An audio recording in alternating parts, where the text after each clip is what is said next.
Alright, what do we got here? I think I'm gonna do Silverbeak. I actually think Silverbeak is pretty legit.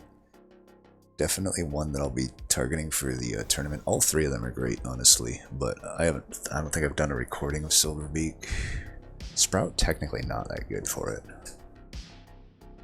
But none of these are great. Probably the best is Shade. Let's take the Shade. It's potentially uncontested. Got Frayed Knot and Guano, so just a 3-man here. Guano is Demons, and Frayed Knot could be anything really. Elementals, Screeners, any of the above.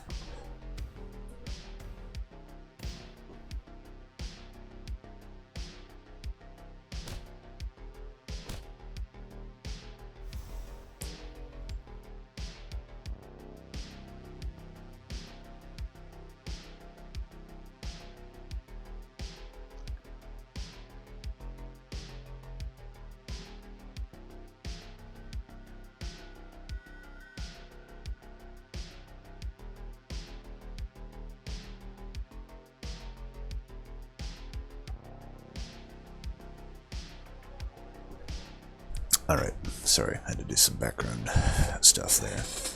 Let's re-roll for another Shade. Alright, we don't find it. Never lucky. I know I just did a Rats one. I don't know if I'll upload that last Rats one, but if I didn't, Rats are pretty good with Silverbeak, so I'll just take it.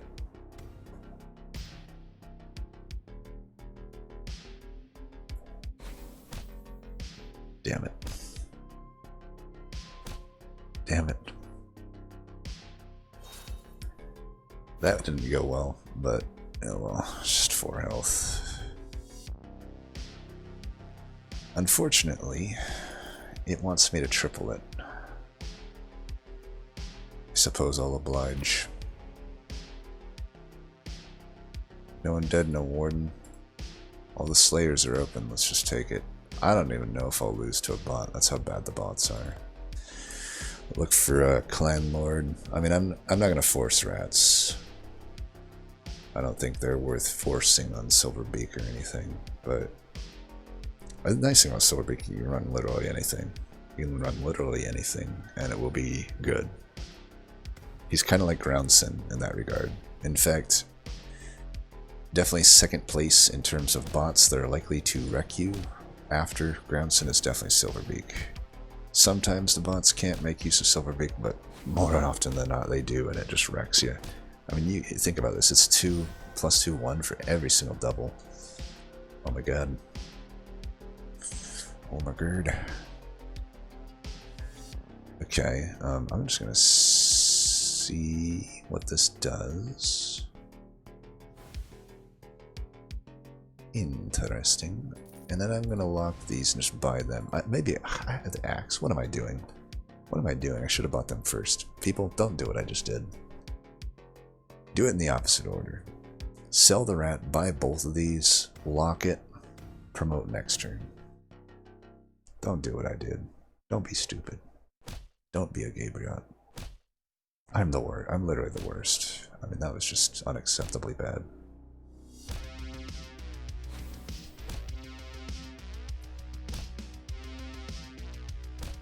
That helped me, buddy. You just killed yourself with that tangle. Congrats.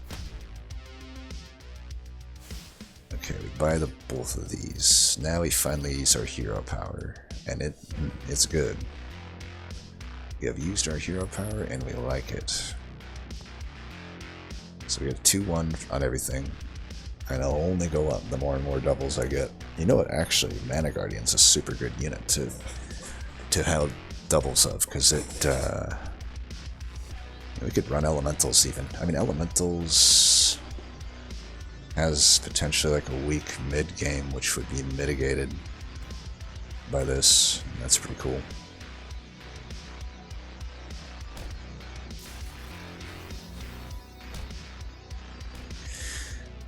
Alright, I apologize, but I am going to feed my dog really quick. I'll try to make a quick shop thing, and apologies to my opponents, but I'm gonna not hit the ready button. I'll do a quick feeding of the pup. So we'll just make some quick decisions and not really think too much about them. Yeah, that works for me. Lock that, and I don't care about positioning. I'll be back.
Alright, we're back here. I have to manually just take this flame bar, put it in there. We're still only getting that.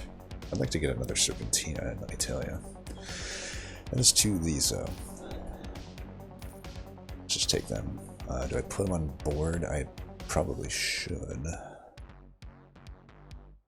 Maybe they're better than the Grex? I don't know. I mean, I guess... I don't think greeners are particularly good with Silverbeak, but again, Silverbeak doesn't need to really use its hero power late game. It's just to like crush everybody early. I have 33 health, though. I don't know what the hell happened there. I didn't really get to watch much of what happened, so...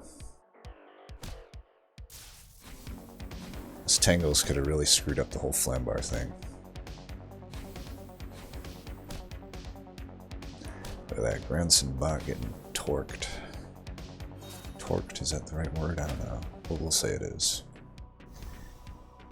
Okay, we do want to triple it. That's tough. Is Scholar's Pledge better than Arcane Offering? I think it is. I know I have the Flambar right now, but I also have a Serpentina, so... I could take the double here. I don't think I need a 3-cost now. I just want to... I want to get another Serpentina. Okay, we'll do that, though. Which does make my hero power worse. Force multiplier is worth it. That is worth it. I don't really want. I guess this guy gaining stats is okay.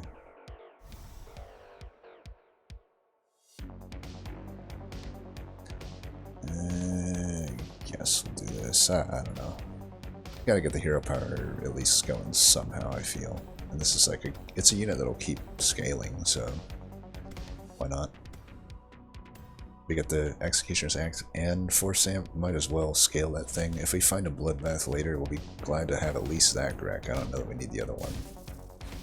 Tell me that that Flambar hopefully scaled that first. I hope it did. I didn't catch if it did. You know, there's a lot of range. I'm not going to say we're out of the weeds here. Okay, he scaled nice. He almost couldn't. Like I said, it's a lot of ranged, but I think we have just too much health to get through here. And it doesn't necessarily have a ton of attack on it. There's definitely ways we can go. Without the Warden, though, I don't want to lean too heavily into some warrior build, if I'm being honest. We definitely don't need that. Mind Sapper could be okay. We are in level 4 for 5 costs here, so I think I still want to find another Serpentina. What about a bomb? Not with a pledge. We want to get the cost reduction on our stuff. I guess we could still take a 3 cost if it comes our way, but yeah, just not feeling these. Okay, I'm definitely feeling that though. I am feeling it. Keep rolling or take captain. I can scale the captain technically. I could. I'm not gonna. I don't really want to go greener. I have a pledge. Let's make use of it.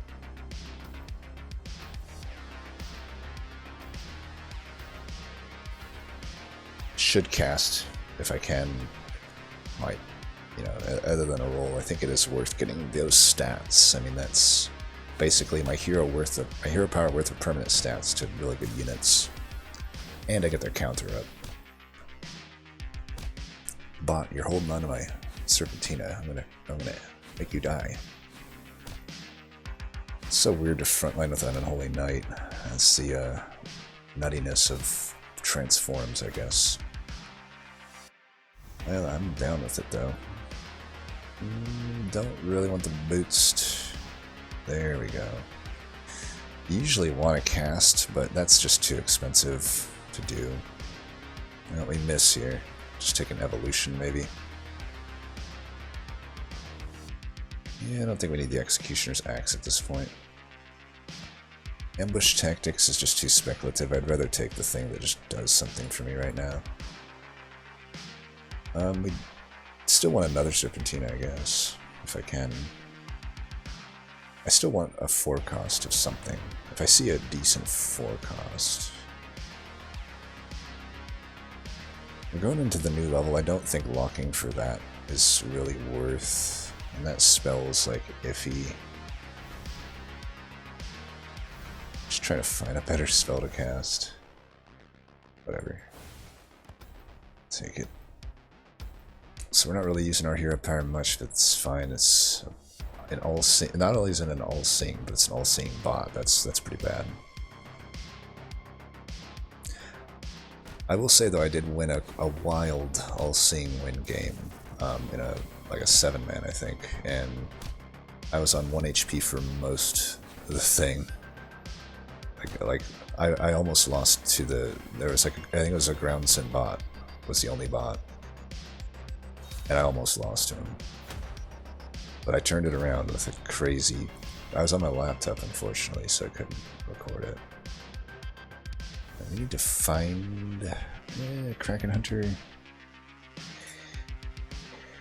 It is good. I think I should buy it. It should go in, too. He might snipe me is the problem. With this spell right here. Which I guess I myself could cast. Most likely, he's got a pledge. He probably isn't gonna die to it though. I'd rather just roll for some better stuff here. Not gonna take that. I suppose that I could take. Well, what if we did this then? Then I actually get the scaling to this Kraken Hunter, which I would like to do. I think this is okay.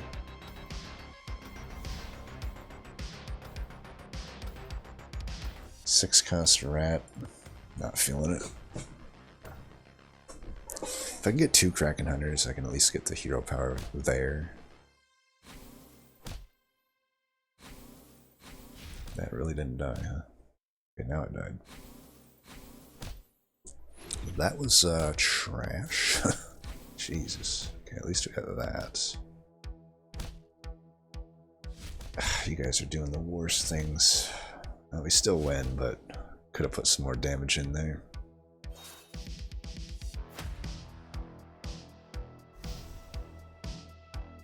Okay, I'll definitely take that. I don't think it's too late for that. And this is a good sell here. I think I still want this guy in slot 1. The Kraken Hunter needs stats. He's too good not to build around. I think I do this as well. Does Clan Hunter stay or does Grek stay? I think Clan Hunter stays. God, he has a lot of stats, doesn't he? Let's try to get the one with less stats to get that.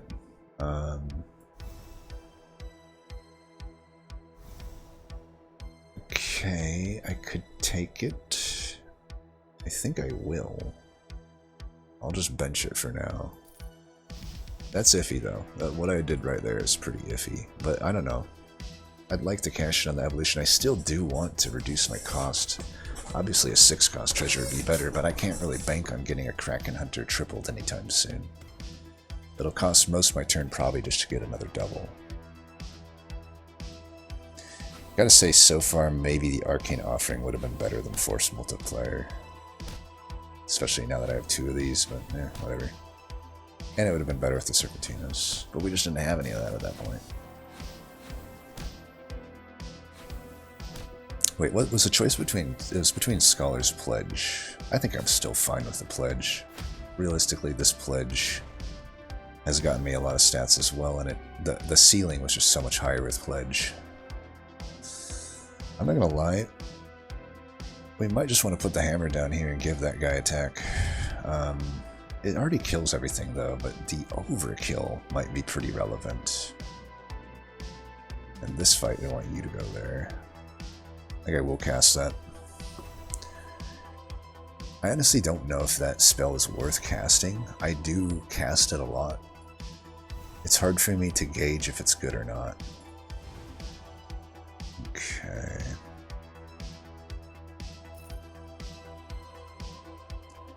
Keep everything where it is. This is still giving me hero power.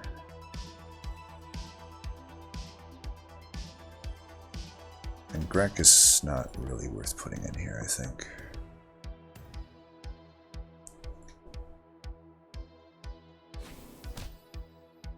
Okay. That was brutal. We luckily survived just barely with the Kraken Hunter there. Okay, that's a good hit. Ooh. Well, I am glad we did that, because that I don't think would have killed it then. We only overfilled 8. Alright, put some more damage on Guano. Need 1 more to take him out, though. Afraid Not has above the max health here. This is probably better than the Serpentina. Do I want to go first? And this guy's... we haven't seen him in a long time. No idea what he's running.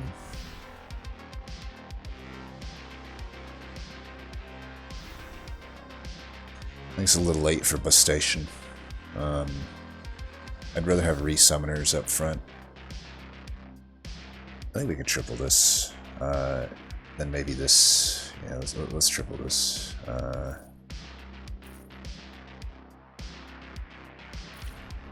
That is what we're looking for. Obviously, I can't really use it right now, though. So 28, 16, 11, but I'll give... I think 16, 11 with the extra damage up here is better. Yeah. Then we'll see.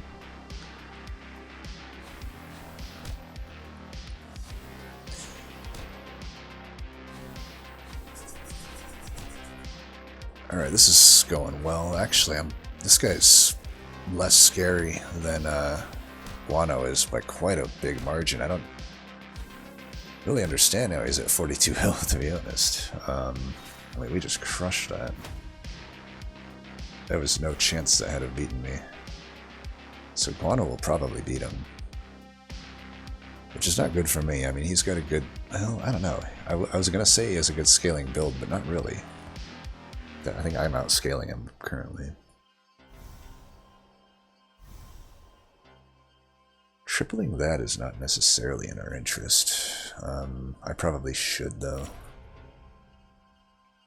And I don't really want any of that. It's probably worth... There we go, just in time. Helm of the Abyss... Or Bombs Away. These aren't that good for me. I guess I should get rid of Force Multiplier. Just do the one that actually does something for us. But yeah, this guy's obviously not going to die. It'll still be fine though. I mean, this guy having all those stats actually comes in handy here. We need to fill another unit in here though.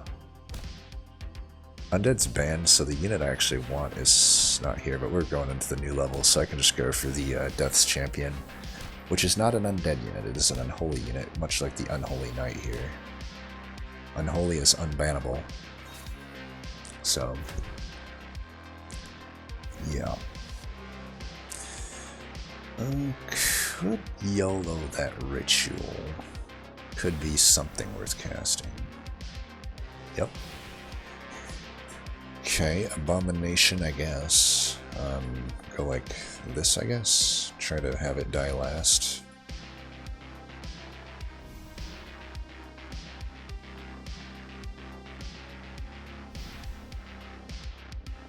Taking another Serpentina would be silly at this point. I do wonder, should I be locking in a Fanatic though if I see it? Like, I did see a Fanatic there. Could also lock in spells like that. I don't know. I think we just want a Hydrax at this point. We already have counter here. We don't have like a Bastation or anything, but like I have the Abomination. I could just slot in. Like, I don't really need the Flambar or anything, and like I would just have so many stats up here. Which would be a great thing.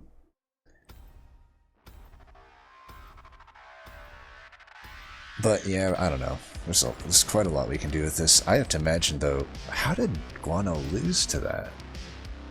Guano's deck was way better. What's going on here? What am I missing? I have to recheck after this, but like, I don't see myself losing to this. I don't think there's any way this guy could pivot to anything that kills me. I just have way too much stats here.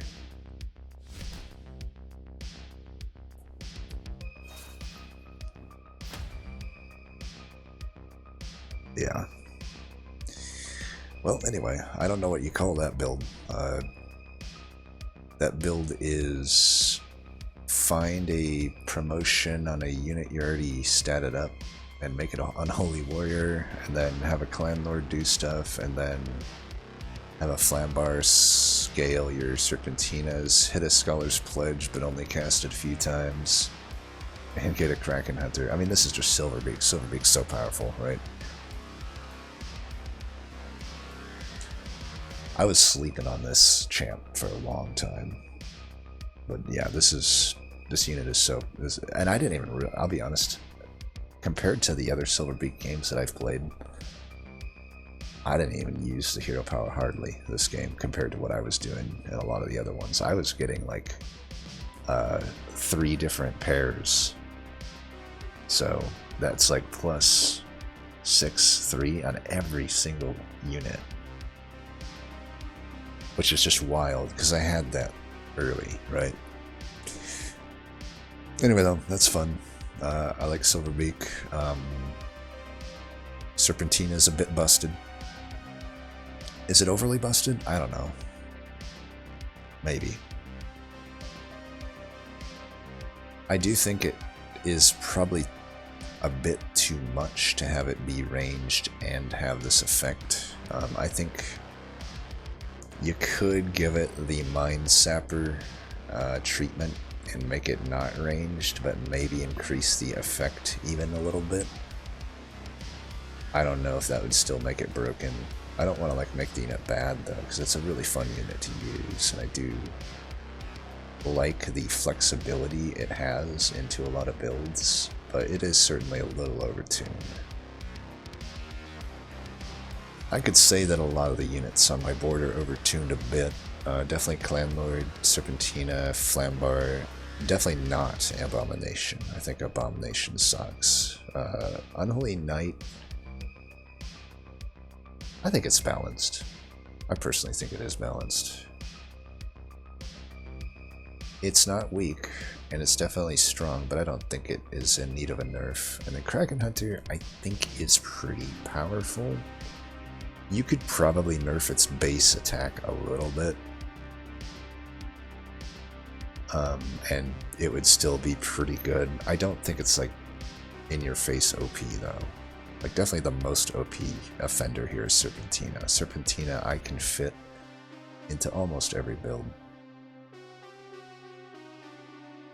But I'll tell you this much, none of this is... The game has come quite a long way. They really do make good balance changes. Like this, it is so nice to play this game because developers are so quick to really make changes. Like, you know, 10 Foot was busted for like 2 days and then it was out, right? Strunk and Strunker was busted for like 2 days and that was fixed, right? Like Serpentina used to be way more busted than it is now, and it got fixed. And it kind of flew under the radar for a bit just because other stuff was pretty overpowered, but the Jin was pretty overpowered, and well, it was pretty frustrating to play initially. Like you saw, a lot of us were not liking the unit. They fixed that, and they made the flip mechanic. That was cool, but it was too powerful. So they changed it so it had to be on board. Still ended up being too powerful. Now the stats, I could argue it's still pretty powerful, but I don't know if it's like OP anymore. It's definitely something I'm looking to add in a lot of games. So it's like, I don't know, they're just making really good changes. I really hope that this game takes off. I think it's miles better than Storybook Brawl. Think about how much more things this game has going for it. Like, it's not like some NFT bros running the show. There's like, the game is way less buggy. Like, this is like in beta, proper beta, right? Like, this is a proper beta, and I hardly ever run into bugs. In Storybook Brawl, it's the opposite. I would hardly ever not run into a bug, you know, or the server just like fucking me out of a game. I've probably had Hellfire Tactics disconnect me from like 2 or 3 games max, and that's it. And trust me, I've played a lot of games, more than I'd care to admit. So the rate of things going wrong is incredibly low. And I don't know, just like they're really, like, I keep seeing the game evolve, and it generally evolves in great directions. And I don't know, I like the art style. I really like the band system. The band system really adds a lot of flavor, I think. Keeps games a little more fresh. And I really like the fact that you can hit the ready button. I know I was a dick on this one, not hitting it a few times, but hey, I gotta feed the dog, you know. We'll just make them think that I was making difficult decisions on Silver Week. But yeah, I mean, obviously there, you know, if we go through, you know, I can go through the Archdemons, the units, the artifacts, the rituals, and obviously there's balance issues, right? But it's not the imbalance level of Storybook Brawl, and you don't have to wait like a month or 2 for a balance change to get made, right? It's like, I'm telling you, like 2 days. They'll respond within like 2 to 3 days usually. So I really like it, and I don't know, I think everything is just more interesting in this game than Hellfire Tactics. You know, even something, it seems so simple, right? The Scarlet Huntress, for example, which is my favorite hero to play, just from a fun perspective. But like, I don't know, it's so interesting. It completely changes the way you play the game with Scarlet Huntress. It's like, it's almost like now instead of like like if I were to give like a metaphor, it's like instead of your board like charging forward, it's more like you turtle back and are like sniping at enemies. It's really cool, especially, I don't know, and I think it's pretty powerful. Not OP, but like a very well designed champ.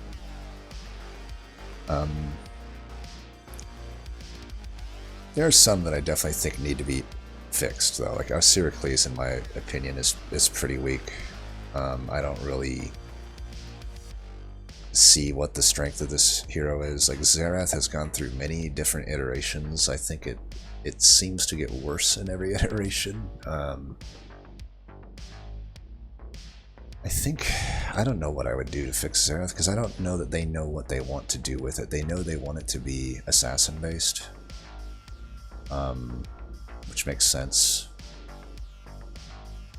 but I don't know. I do like though that they're trying to be unique with it, and that's what I still like, that they're not making it be boring, right? Every iteration of Xerath has technically been interesting, it's just hasn't been good in practice. Baron is very overtuned. I mean, I'm not going to go through every hero here. You know what? Whatever. Let's just go through them all.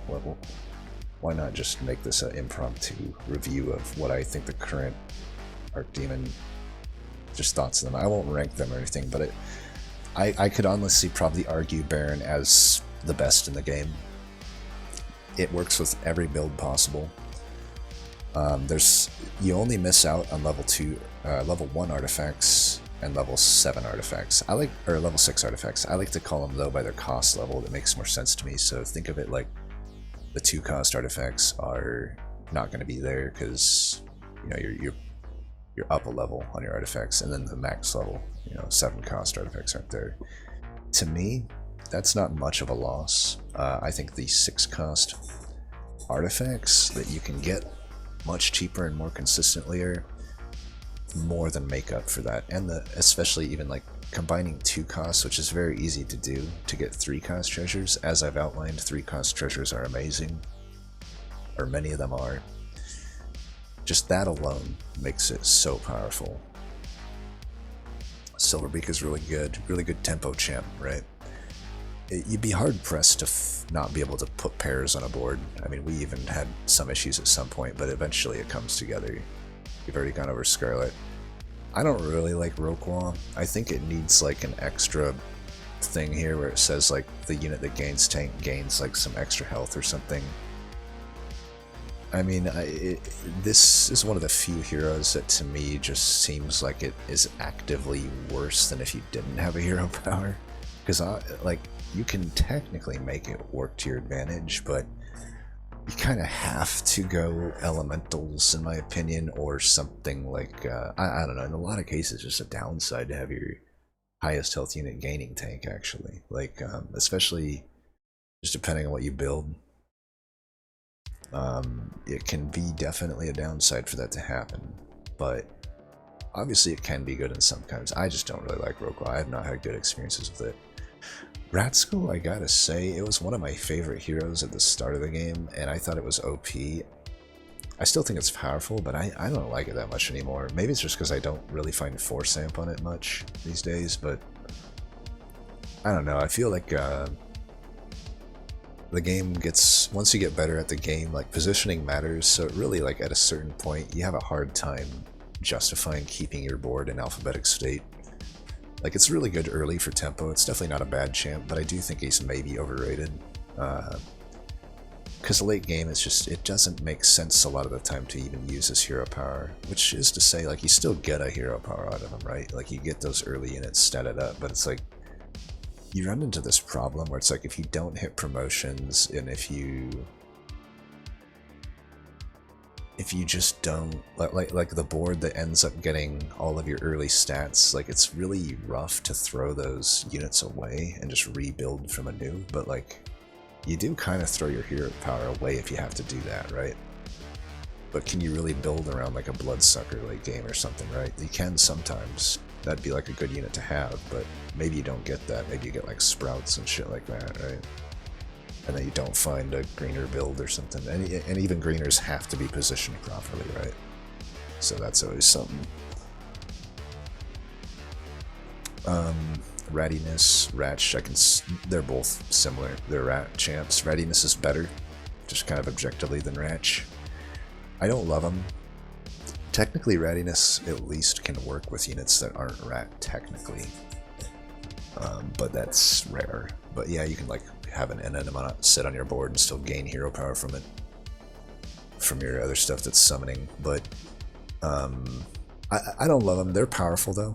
I will say that they are powerful. But they pigeonhole you into Rats, which makes it very easy for your opponents to counter you. I probably like them better when Atlantean is banned. Because even just like a Shark, for example, can hard counter you. Though I suppose you can still beat it if you find Rat Swarm. Pandara is another one that frustrates me, kind of like Rat Skull. It's like, you either hit or you don't, and you may or may not have a hero power. I've had plenty of games with Pandara where you really don't have a hero power. People really love these two champs though, and I get it. Like, there's some crazy high rolls with Pandara, but I've just experienced too many times, like, I don't know, like I'd be hesitant to pick this into the tournament, because like I guess it depends on what you need. Like if I need a first place, then sure I'll pick it. But if I'm like, I just need like a 4th place or something, I wouldn't pick this. I think you're just as likely to get crap like Stunning Strike and Hidden as you are to get Ranged or Siege. You know, you're 50-50 on getting basically one of them. Now, sometimes Hidden can be useful. I don't think Stunning Strike ever is useful. Ranged and Siege will always be useful. So you got 50-50 that it's definitely useful, and then if you lose a 50-50, I guess sometimes... But here's the thing. For as much times as Hidden is useful, I would argue it's equally actively bad for you to be Hidden. Hidden's actually just making your unit worse in a lot of cases. In a lot of cases, the unit you would want to try to get a Ranged or Siege on would not be a unit you want to have Hidden. Now the exception there might be... I don't know. I don't know if there's actually an exception to that. I think that's the problem with Pandara. Asiricles, I don't know, just it's weak. It's like a tempo champ, but the tempo isn't remotely on the level of the other things. Your best case, you get a Ratican like early and you put it in slot 1. That's the best you'll ever get from it, and it's not even that good. I would argue it's not. That's maybe on the level of Zoe having a rat in slot 4, right? More or less. But Zoe just actually has a barrier late game, whereas like having Stunning Strike and 6 attack doesn't really mean much late game. Orbis, similar to Pandara, completely swingy, even more swingy. Like, you're much less likely to actually use Orbis's hero power than you are to use Pandara's, but certainly Orbis has crazy high rolls, specifically if you promote, and that's about it. Only if you can promote. So you have to find a promote, lock it in, and YOLO it. Now if you can do that, it's ridiculous. If you can't, you basically don't have a hero power. I think Morg is pretty bad. Especially because when you upgrade the units, it takes the unit out of the pool, so like it even makes it harder to keep using the hero power if you want to actually use it. So I think, and a lot of times I would just want to have doubles. Like with Morg, I could never run double Serpentina, for example, right? I could never run double Flambar or something. And yeah, that's not a good thing in my opinion. I don't think Morg is very good. Malarkey's great now, I think. Turned into a super good tempo champ. You know, you don't require Lava Toad, but if you have it, all the better. If you can get Lava Toad and like Albert Traps or Demons or even Babam, then you're going to be golden. Lars, I think, it's between, for me, it's between Lars and Baron on who the #1 champ in the game is. I say probably Lars, but it's a little dependent on the bans, right? If I've always said it, like the big 3 for Lars is going to be Warden, Coven, and Vampires. There's other stuff that works, but those are the big 3. Vampires may be a little less good since Vampire Knight did get nerfed. Still, I think it's really good though. But probably like if Coven is banned and one of the others is banned, Lars definitely goes down in value. But if only Coven is banned and you still have Wardens and Vampires, I still pick Lars and I still do amazing with him. Almost every time I pick Lars, I win. Like first place. It is that powerful. I could argue the same with Baron though. I'd be interested if I could get a data read of what my stats are with these champs. I wouldn't be surprised if Lars is just like a 95% first place rate. Coven's not very good. There's some of these champs in the game that they just have a 1-to-1 power with the lowest tier of artifact, right? And Coven is one of them. You basically just get the extra chest. There are definitely worse heroes in the game, but especially with the ability to reroll, I just don't see myself ever settling for Coven anymore, unless the choices are just abysmal and I reroll and they're still abysmal. But yeah, there's not much to say about Coven. It's like you get the extra choice. It's good, but is it great? Not really. You kind of want great, right? You don't want to settle for good. I don't even know if it's good. And then Joe Binks is something that on paper should be so good, but I actually find him to be one of the worst heroes in the game. I hardly ever can make use of his hero power. Like, you know, you see a greener that is pictured here, but it doesn't really work with greeners that well, because you don't really want to frontline with Boost. I guess you could add Djinn to the mix, and maybe it makes a little more sense, but it also makes the blighting harder. Really, it's just elementals, I think, that it truly might shine in, but even with elementals, I'm like, does it really do that much? I don't really feel it does. Like, the elementals that frontline don't benefit from linking with the other ones that frontline, and the ones that backline, if you put them in the front line, just aren't that good. So I don't think Joe Binks is very good. Jackal I like. I think this is one of the coolest designed champs. Like, gives good early game tempo, gives a cool effect, and the effect allows the hero power to still be relevant late game. Like, I could argue that Silverbeak really isn't that relevant of a hero power late game, whereas Jacko's is. I can still turn a warrior into a mounted, which can then interact with my mounted artifacts, which can just be in this, like, take Clan Lord for example would be the biggest example. You can just turn him into an absolute carry. The CS is really good, even following his nerf. I think that it just I don't think it's like on the level of Lars or Baron, but it's definitely like maybe a step below. There's like a thing, those two heroes are in a slot of their own, and then there's like a slot below that things like Insidious exist in. And yeah, I don't know, you get extra, really it just comes down to, like, early you have extra chance for free mana, and you have extra chance for promotion. That's really what it comes down to early, and that's already good, right? But then late, along with the extra chance for those still being present, you really benefit from these, like, ritual-related artifacts if you can get them. And on top of that, in the late game, there's just a lot of spells that really can counter your opponents, like, you know, Explosion or Barrier, and you have double chance to find these things. So it just is kind of good at all stages of the game. I don't like Inferna. You'll notice a running theme with me. I don't like champs like Inferna. I don't like champs like Pandara. I don't like champs like Orbis. They're just too swingy for me, and it really tilts me to just miss with them. With Inferna, it's like, it's similar. It's more similar to Orbis. It's maybe a little less swingy, but like, you basically have to find promotion, in my opinion, to really use her hero power. And in that sense, it's essentially equal with Orbis's. I guess it does get an advantage though, because if you don't find promotion, I think you get a little more use out of your hero power than you do with Orbis.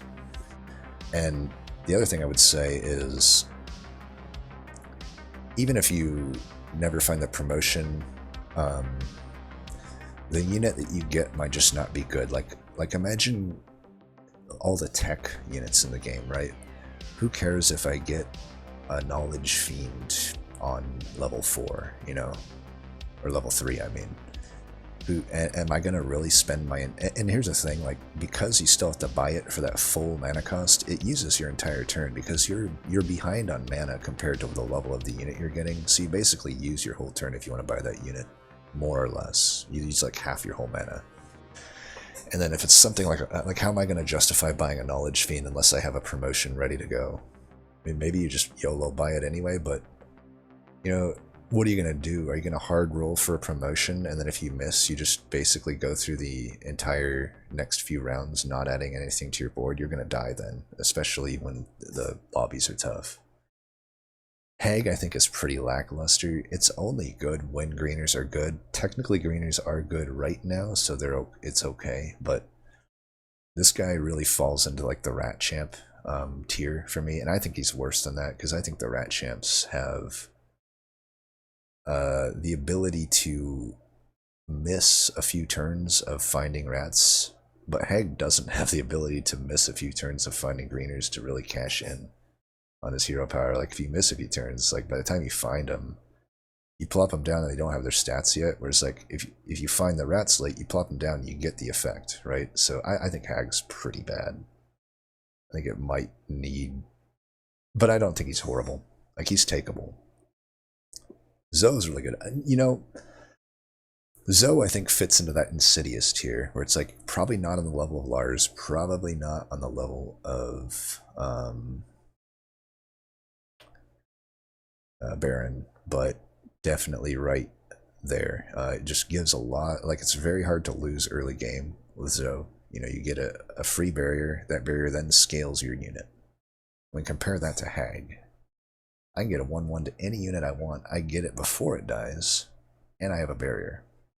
It's already better early game than this completely early game oriented champ. It has more flexibility, and then late game I have a barrier every fight, and for what it's worth, I still scale. That falls off, obviously. So yeah, Zoe, compare it to Hag and you just see that it's so much better. Groundson probably fits in, probably both Silverbeak and Groundson also fit into that tier just because of the crazy tempo that they have. You know, it's kind of a running meme that Groundson bot just destroys you, but it's true. It's like you can be fighting, you know, your ass off and you'll still lose to a Groundson bot like early to mid just because of how much freaking health his units get. There's definitely no way that Groundson is bad. Certainly those similar to Silverbeak late game, the hero power dwindles, but the nice thing there is you probably have almost full health by that point. Now Gordo, I think, falls into the swingy category as well as like Pandora and everybody. Everybody seems to really like it. I think I'm the odd man out here. I don't like Gordo. I've had horrible experiences playing this champ and I've tried him a lot. I have not had a single good experience on Gordo. I mean, it's obviously a lot to do with variance. You know, I'm not finding Mana Guardian. Every time I've played this guy, I've never even, I think, combined a Mana Guardian. Maybe I've combined it once. And meanwhile, I've seen other people just pop off with it, right? They'll have like 3 or 4 combined Mana Guardians, and then they just steamroll the early game, and then late game they just combine all the late game large units. Like, in theory, it should be good, but I don't know, if you just can't hit the large units, and on top of that, the 2 less choices on Artifact is actually brutal. It's brutal. Like, I'm looking, especially when you factor in, there's actually a lot of bad artifacts at like some of the especially like the 5 cost here. Like, if you just miss, you basically have, I would argue, worse than a hero power, or it'd almost be better to not have a hero. But I don't know. I get that it theoretically should be good, but I just can't sign off on it. Fallen 1 is, you know, pun intended, fallen off quite a bit from my rankings. There was a while I thought he was pretty alright. Definitely if you can get Rat Warriors going, it's good, but keep in mind that is, you know, if I were to flip over really quick to artifacts and go to the 2 cost artifacts, you got 8 there, so 8 plus 3 is 11, so you have 11 artifacts. Granted, sometimes if there's no elementals or there's no rats, it might be less, it might be 9 or 10, but like, well, I mean, we'll assume rats are there, so it'd be 10 at best. You know, that's a 3 out of 10 or a 3 out of 11 chance, which is less than a 50-50, right? That's more in line with like a maybe 35 to 40% chance to find Hammer of Destiny, and when your entire run hinges on finding Hammer of Destiny, and then finding rats, and then finding Unholy Warrior, that's pretty tough, because the thing is, like, I really don't think that this champ does much outside of Rat Warriors. It's like mildly okay if you're running a standard warrior build, but like, it's not horrible. Again, it's like it's okay, but like the 2/2 on death, it has to be a warrior. Only the other warriors gain it.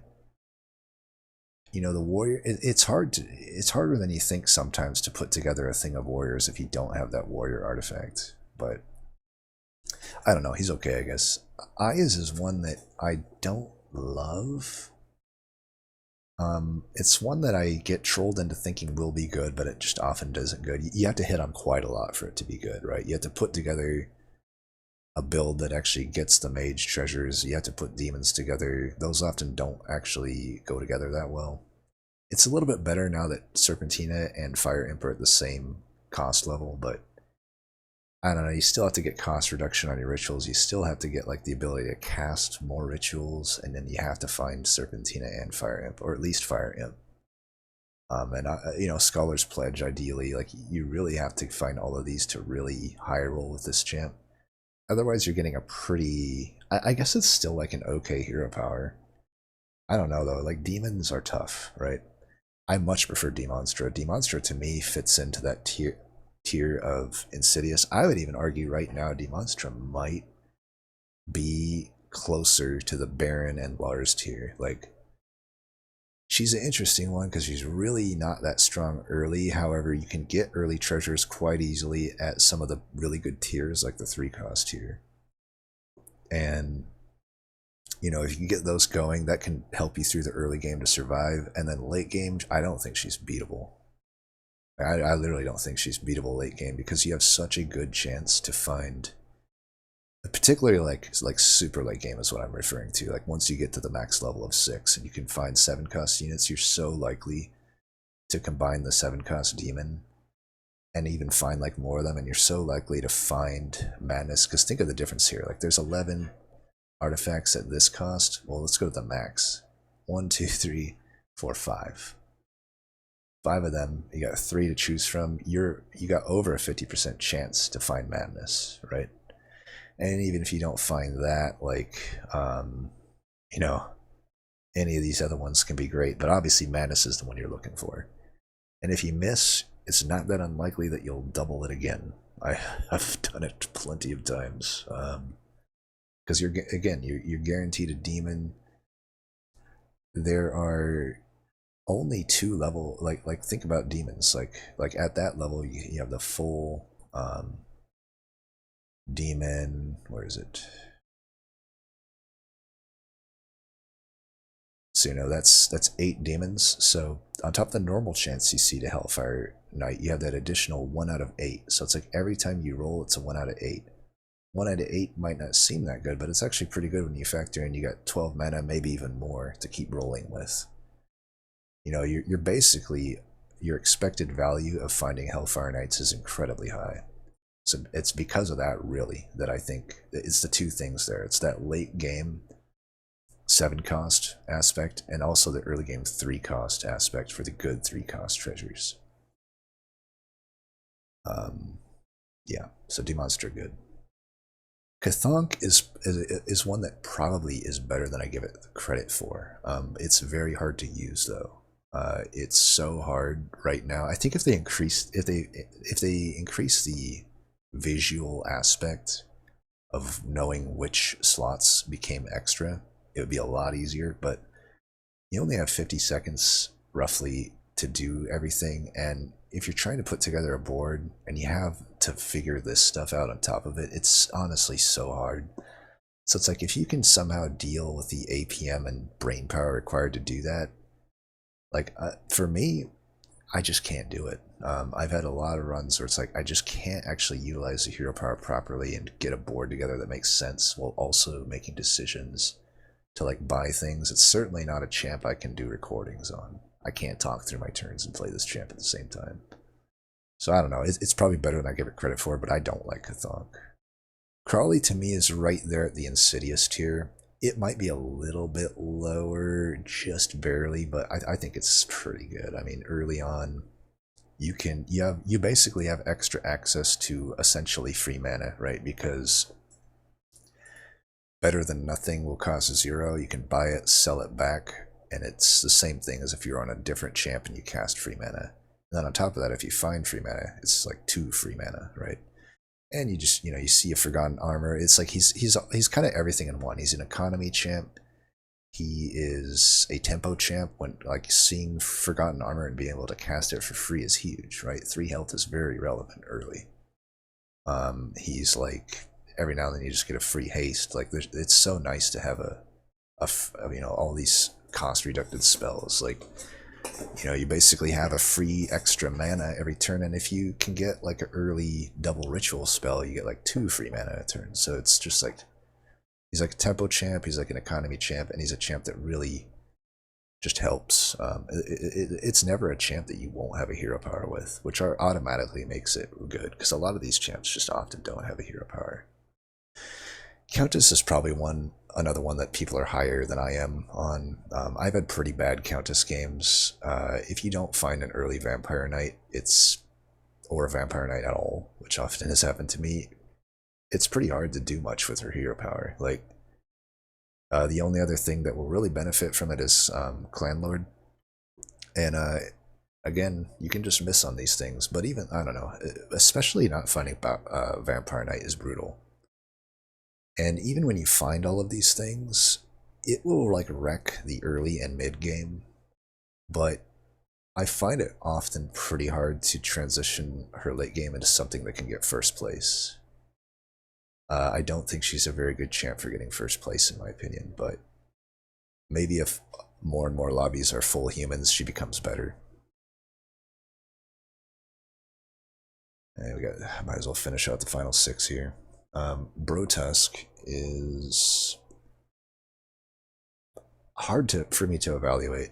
At first, when I read it, I was like, oh, this champ sucks. But if you think about it, I mean, let's say that you never used the bananas. Let's just use a very simple example here, right? So you start with these 4 bananas in your inventory, and they're basically count as a unit. You can put the unit onto your board. The unit will be permanently destroyed, but it'll give a temporary 10/10 to all your units that fight. But let's not even think of that aspect. Let's just think of the bananas as units that can be sold for 1 mana at will. So we already talked about like kind of the base standard for an OK champ is one that is just a direct 1-to-1 with a 2-cost artifact, right? Like Coven. So with Brotusk, it's technically just the selling aspect is already as good as the same cost level of artifact, which would be the Wraith Insurance. You get 4 mana when you lose, but it's even better because you don't have to lose, and you don't have to spend all the 4 mana at once. You can just get that mana whenever you want it, and actually potentially like really snowball yourself. I think it's understated how good just selling these bananas are. I don't really like to use the bananas to get just a one-time victory. I've seen people doing that a lot. It kind of like annoys you. It's probably a good mental game to do, because honestly it does tilt me when people do it against me, but like, and I get it. I mean, it's like a good valid play, but in my opinion, I think you just gain way more out of selling these bananas and never using them as a 10/10. If you've ever played the game, a lot of times you're waiting in queue for a while if you don't go through the extra effort to coordinate, and sometimes a game will start when you're not looking, and then you come in and you've missed just like 1 turn, right? Just the first turn. And I think if you've ever done that, like I've done several times, you realize how important like that early game tempo can be. Because honestly, I've never won a game where I missed that first turn. Just the first turn. I'm there for the rest of the game. But like, just getting that behind is that devastating. Like, it's hard to even beat the bots at that point, honestly. But like, think of the opposite of that. What if you just start with a bunch of extra units? If you see the right thing, like imagine you see, let's line out a really good situation. What if you just see 2 manifests in your opening shop, and you just sell 2 of your bananas to buy an extra one, and you start with 2 manifests? That represents so much extra mana over the rest of the run, until the point that you sell them, of course. But like, that alone is actually such an incredible play that I think Brotusk is pretty good. I'm willing to say that Brotusk is a good champ. if you just use the bananas to sell and get ahead on tempo. But I'm not going to lie and say that's a top tier champ. I wouldn't even say it's in like the Insidious tier. I do think it's a good champ though. Better than Coven, I would say. Coven. Bosferatu, I have not been liking this one too much. It's pretty hard to justify selling 3 costs early, especially when 3 cost units are so good for getting treasures. And then, you know, how many above that, you know, 4 to 5 and beyond, how many times are you selling those early? Not much. So in my opinion, it's a hero that really only sees its hero power come into effect late game. And it doesn't, and by that time is a 1/1 permanent to your board that relevant? Often I don't think it is. Now, the exception to this rule, I think, is rats. I think if you're rats and you get an early rat bait, then this is pretty okay. You're still going to be reliant on finding Rat Swarm later, but if you can combine Rat Swarm with Potent Brew, you can scale your rat board pretty wildly. You know, you can get cheap rats, buy them, sell them back, and especially like if you're selling back the stick rat a lot, that's 2/2 to your board every time you do that. You can pretty much hyperscale your board with that. So I get that he's good, I just don't think he's that good. Blightbringer is one that I'm painfully admitting is probably not as good as I thought he was. I like the art. I like the concept of him. He always feels better than he probably does, but like, I usually pick him. I will say I don't often get to make massive use out of his hero power. I do think also, like, with human lobbies, he's probably even worse, because the big thing with him is like Djinn, you can really make use of the fact that on the off turns you're blighting your units, and you can turn that into a positive, but it's not really a positive past a certain point when the actual blight is like killing units that you don't want to die early. It's better if you can get that blight onto like maybe some ranged units, but then at the same time, are they going to die? It's like, it's tough. It's like, how do you use it? I think it still could be a good champ, but it's incredibly reliant on finding Djinn, and I've had runs where I just don't find Djinn, and you basically don't have a hero power if that happens. You kind of get it with the, you know, Bone Zealot, but Bone Zealot has been nerfed several times to the point now where it only starts with 1 blight. And nothing else other than Djinn gives blights to your own units. So I think it is a demon that maybe after... I do see some reworks happening to the Undead clan. I mean, it's just a weird clan right now, and I think Blightbringer will be good eventually. But right now it's probably not that good. Batabat's pretty decent. It is similar to like Brotusk, the way I would play it, right? In that it's just an economy champ, and you get ahead early, and getting ahead early is really good, right? And even late, late you're still getting economy out of it, so it's just a pretty decent champ. I don't know that, again, I would put it in like the Insidious tier, but it's probably right below that. All Seeing is an interesting one. I know Heart's pretty big on it, and I'll admit it is kind of fun to play, but I still think it's pretty bad. I think the rough thing about it is like I think I would like this unit more, or this champ more, if the Coven unit that you were offered when you level up matched your level. Like, if I could guarantee that this got me a Flambar on level 3, this would be a good hero to me. But you just can't. You only get a one-time guarantee on the Coven unit to be seen, and usually it's just like a Tangle or some...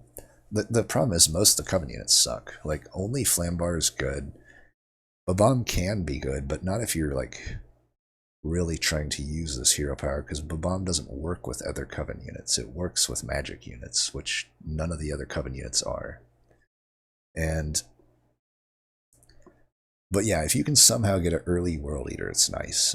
I've done that, but like, you usually, like, it's tough because like the unit that you're probably going to have to spam buying is Tangle, and Tangle is so bad early that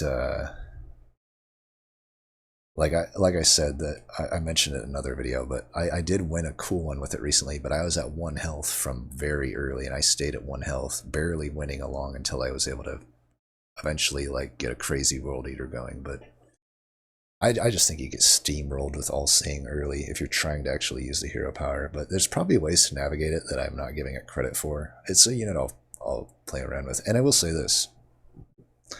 If they ever make Tangle actually good, then this would be a good champ. It all really depends on things like that, right? Like Demonstra would suck if the level 7 demon wasn't good, right? Akash, right there with Coven and like, you know, whatnot. It's literally just a level 2 treasure. It's Executioner's Axe. I liked this hero more when I started because I've always been like a fan of like slay mechanics, but fact of the matter is he got worse. I mean, Tangle got essentially downgraded, and Tangle at least made Akash a little more takeable because you had another unit you could hit at the 3 cost. Even if it was a bad unit, at least it still used his hero power and gave you something. Honestly, I wouldn't mind them just bringing back the old version of Tangle, but making the starting stats respectable. Like, I don't see why Tangle can't also be a 4-4 if Clanlord is a 4-4. I mean, so look at these units. If I go to cost level 3, Tangle, a 3-1. It was always a 3-1, but it used to do the effect on end instead of death. So swapping 2 random units. Is swapping 2 random units really better than gaining the starting attack and health when you slay? I don't think so. Like, to me, these stats should be reversed. Like, Clanlord should be 3-1. Make it hard for him to survive. Make him have to cast something like a Forgotten Armor. But here's the thing.